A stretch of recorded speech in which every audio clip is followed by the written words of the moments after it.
बदगुमानी और बदज़नी को अपने अंदर पैदा मत होने दें, क्योंकि इसकी वजह से दुनिया में तुझको कोई दोस्त और हमदर्द ना मिलेगा।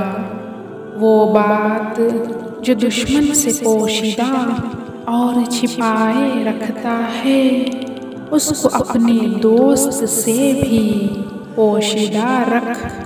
हो सकता है ये भी किसी दिन तेरा दुश्मन हो जाए।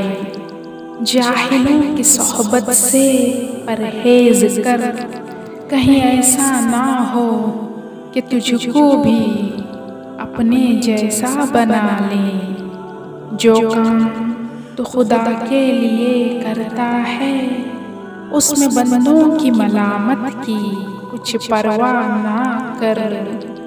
जिस मजलिस में ज़िक्र खुदा और ज़िक्र रसूलुल्लाह सल्लल्लाहु अलैहि वसल्लम हो, बैठ जाया करो, शायद कि उस पर रहमत में से तुझको भी कुछ मिल जाए।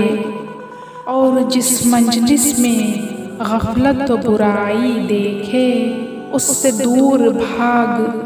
कहीं ऐसा ना हो कि तू भी खुदा के अज़ाब में गिरफ्तार हो जाए।